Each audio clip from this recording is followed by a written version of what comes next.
Everyone says the same thing about Outer Wilds. Go in blind, don't spoil it for yourself. The game is at its absolute best the first time you play it, knowing as little as possible, and you can never reclaim that first playthrough. It's an entirely special kind of game, one of those that when you finish it you wish you could somehow erase that memory and go back to play it again. It's why you'll find loads of people watching playthroughs of it after they finish their own, hoping to live vicariously through other people's first reactions and experiences again. It's why if you find people talking about it in forums, on Reddit, reviews or wherever, they largely refuse to spoil anything there. Everyone's unusually careful about the words that they choose when it comes to this game, and that's something to take note of. It's not often you'll see such a reverence or respect for this kind of thing online.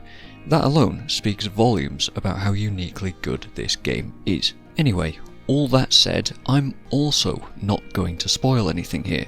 I'm going to stay intentionally vague about any kind of details and probably won't be showing much in the footage either. While I think there's easily a way to show quite a lot and keep it still mysterious and out of context, I think it's better to not even take the risk. My knowledge of the game going in was mostly just the talk around it that I've just explained. Knowing that and what I'm about to tell you was plenty enough to intrigue me.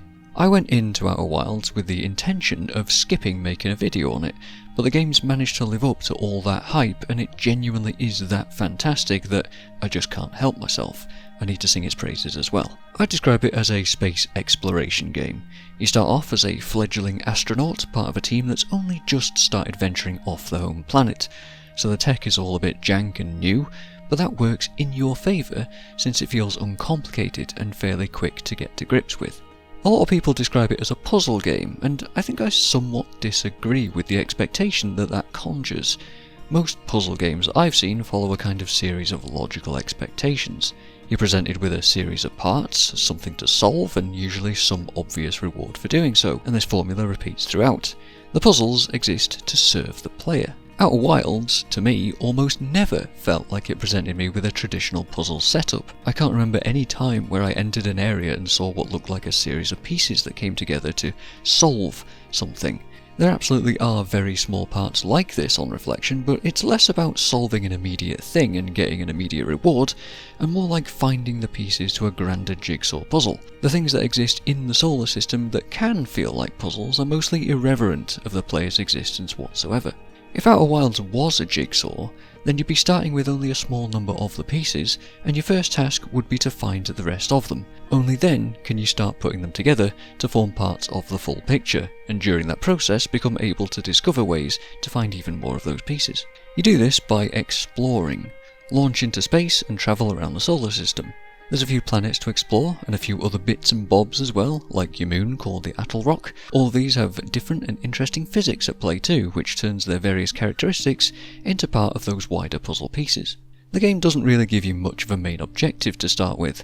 They basically just say, hey, here's a few ideas that we're going to hint at, so off you pop to find, well, anything that actually interests you, really. The first few things mentioned are the Nomai, an alien race that have left ruins and ancient knowledge for you to find with your newly given translator tool. You're told about the Atoll Rock and how it was the first place that an astronaut visited, which sounds like a good start for you, and you're given a few mentions of the other members of the Outer Wilds Ventures organisation and ways in which to track them down. You're also handed 3 tools to start with: the translator that lets you read all the Nomai texts in the game, the signal scope, which acts like a directional microphone and can pick up sounds through space, and the scout launcher, which can launch a little camera pod out that can take pictures remotely.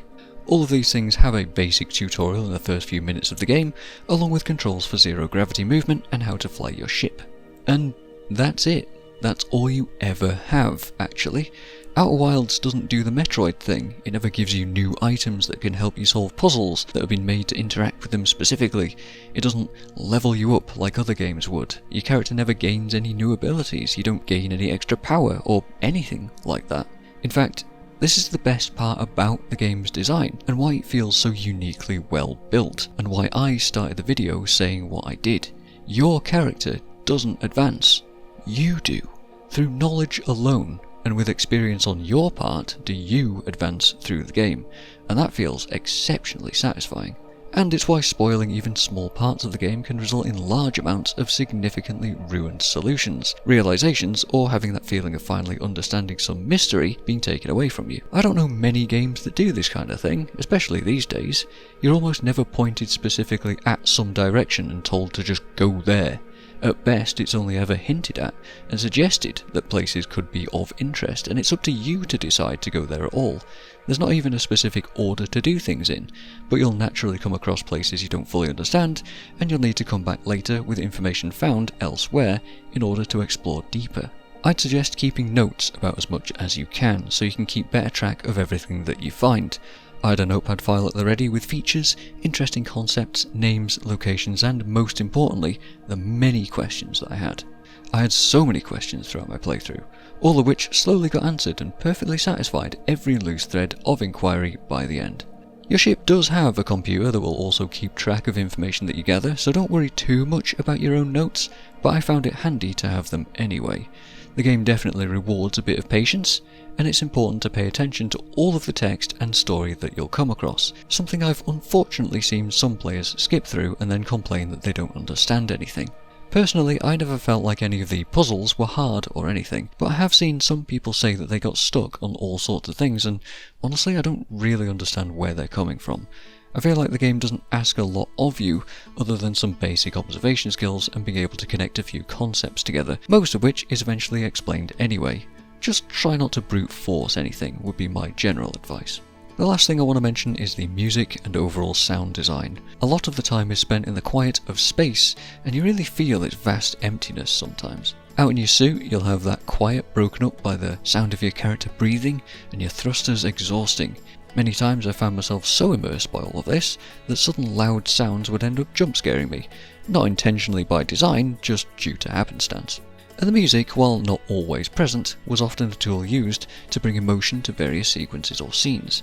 It was always welcome to hear the synths pick up on the soundtrack while taking off or starting an expedition, and the main theme remained stuck in my head several days after finishing it too.